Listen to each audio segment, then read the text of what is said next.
So guys, yung isa nating kasama, ganyan yung trabaho namin dito. Dito kami sa Germany, mga welder. Pero wala kaming pili sa trabaho. Minsan na may mentora. Ngayon wala kaming trabaho hinangin. Nag-ano lang kami, nagwalis. 3 araw na nagwawalis. Ang nag-utos sa amin yung supervisor, tsaka yung welding engineer. Sabi walang gagawin ngayon, maglinis lang muna kayo, magwalis. Wala ding may pintura.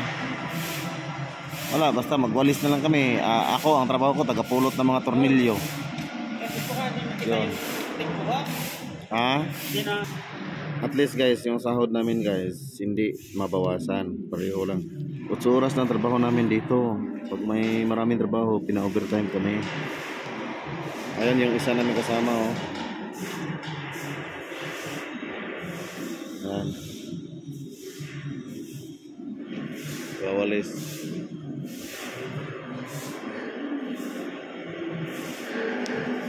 Paggawaan kasi ng train to, repair ng train ang trabaho namin. Walang pakialam dito ang mga German. Basta makita lang na gumalaw-galaw ka, tapos hindi namin measure ng oras. Yan lang ang trabaho namin.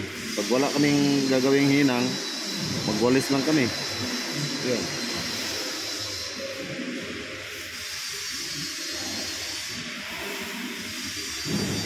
Yan si Toto, alis. Pero yung oras namin dito, euro ang sahod namin, hindi na pulan. Euro na ang sinasahod. Maintenance kasi kami dito, welding maintenance, on call lang kami, on call. Hintayin lang namin kung may weldingin, habang wala pang ginagawa dito, maglilinis-linis. Para hindi masyado kakapal ang mukha natin ba. Ayan.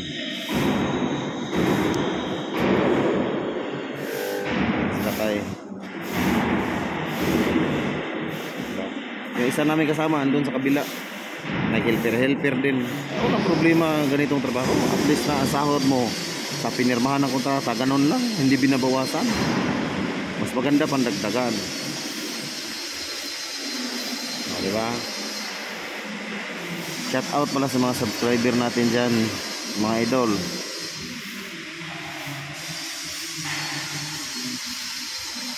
Sa ngayon, nasa Germany tayo, wala tayo sa Poland. Sobrang stricto na mga boss sa Poland, lalo na yung kumukuha ng visa. Kasi yung pinsan ko, naghihintay siya ng slot. June pang schedule ng slot niya na makakuha siya ng slot.